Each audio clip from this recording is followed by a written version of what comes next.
And myself for letting us be part of your special day.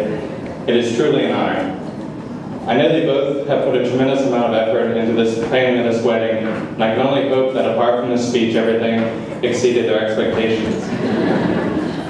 For those of you who don't know me, my name is Ben, and I've known Jim for 12 years. He was at college with me at UMBC. When I first met Jim, he was not the strapping, muscular, bronzed man you see before you today. No, he was a skinny white kid from New Jersey who lived at the end of the hall. After a stint with two less than ideal roommates, Jim was fortunate enough to move in with someone new. This new roommate was a handsome young man with the world at his feet, a Rhodes Scholar, some would say, someone who could be his mentor and confidant. I've taken Jim under my wing ever since. Since those early days, Jim has lived with two other groomsmen as well, Mike and Ralph, and at different points we have all tried to bestow upon Jim our infinite wisdom. These things included how to wear clothes other than shorts, or short pants as Jim calls them, and t-shirts, and how to eat things other than bacon, cheeseburgers, grilled cheese, raspberry Danish, and tomato soup. On a side note, Jim's the only person I know that heats the pan before he puts the soup in, effectively burning all the soup when he does. This is what we had to work with, ladies and gentlemen. I've only given you a brief look at who Jim was before he met Stephanie. At this point, I wanted to share a few stories of Jim's antics in college, but because they implicated myself and the other groomsmen, I asked a few people who knew him from his younger years to share some stories with me. This is one such treasure. As we all know, Jim's visions sometimes go beyond mainstream society. This is why I took to Jim right away. He always kept me entertained. Well, what I didn't know is that when Jim first got his driver's license, it actually said female. A normal person, having recognized this error, would have immediately changed it. However, Jim was preparing for his part in Guys and Dolls production in high school, and he thought it was funny. What he didn't think was funny was one night after the cast party, Jim was driving his blue Chevy Nova home at 2 a.m. in the snow, and a cop pulled out behind him. Jim was now about to have to explain to a police officer why he was wearing makeup and why his license had to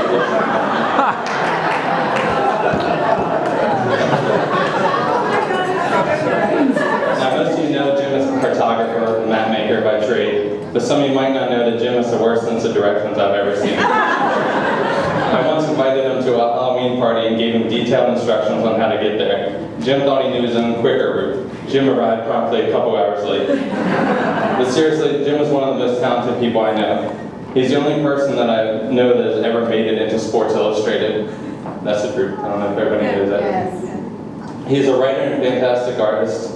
He taught himself how to use Flash animation on the computer and is now actually experimenting with applications for the Wii gaming system. He's also one of the only people I know who are actually doing what they wanted to do as a kid when they grow up. Jim wanted to draw dinosaurs. Check out his website sometime, he's done it. But for all of Jim's accomplishments, he was still missing something. Then one day he came to me and said he had met someone on MySpace and that he was going to meet with this person. I prayed for two things. One, that he would do it in a public place, and two, that it didn't turn out to be a predator. I watched too much Dateline TV and knew that my frail Jim could not fight off a male attacker looking for a good time. I believe Jim does not stand before you today with Bob or John, but the beautiful woman he chose to be his wife, Stephanie. The first time I met Stephanie, Jim was wearing khaki pants, a dress shirt, and nice shoes. What three friends had tried for years to accomplish, Stephanie had done in mere weeks. She had taught him how to dress when going into public. But the miracle did not end here. Jim had told me he had eaten salads, chickens, and even vegetables. I knew she was the one. She was funny and charming, and I felt at ease that Jim was going to be happy. I know I teased Jim tonight, but Jim has been an excellent friend. Jim was my best man 2 years ago, and I thank him for the opportunity tonight to share with everyone a few memorable moments that I had with him. Now it is Jim and Stephanie's time. As you move forward through the years, I have no doubt that you will grow in love and happiness, because you two complement each other. Jim, you have always been a very talented, funny, and caring person, but Stephanie has shown you a world outside of cheeseburgers and short pants that you never knew was there. She has truly enriched your life. Ladies and gentlemen, at this time, it gives me great pleasure to ask you now to raise your glasses to Jim and Stephanie.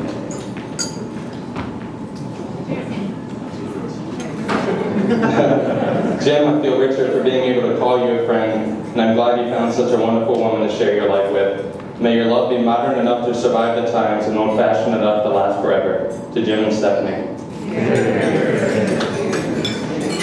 Now, may I introduce you to the bride's maid of honor, rather? Rene. Bridesmaid, sorry. Rene. Yeah, I'm actually not the maid of honor, but I decided to do the speech. I was pretty excited because we were roommates in college, and I figured this is a great opportunity to tell some really embarrassing stories. But then I was told I'm not allowed to do so, and I figured now I have no material, so I'm going to have a problem here. But Stephanie is like a sister to me, and I'm so happy she found someone that will treat her well. I guess I never realized until, I'm sorry Jim, I saw you crying at the altar, that how wonderful and of a couple that you both enjoyed. Unfortunately, I live in New Jersey, so I don't have a lot of opportunities to see them as a couple, so I guess you could call it an interview between them. I kept asking, why did you want to be together? Why is this the one? And Jim actually wanted to kill me, but it finally came to the point where I was told that they're just the best complement for each other. So when Stephanie thinks that aliens are going to take over the world in 2012, Jim can calm her down. And when Jim won't eat chicken, she can force him to do so.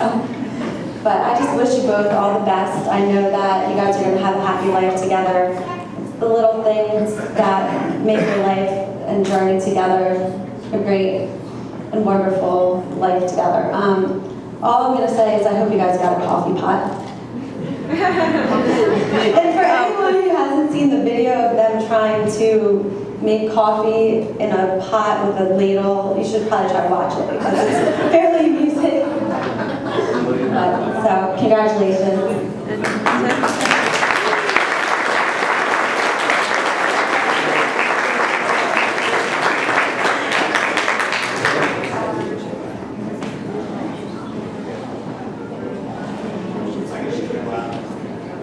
I believe I'm supposed to introduce Pastor Danamucci. The blessing, for the blessing.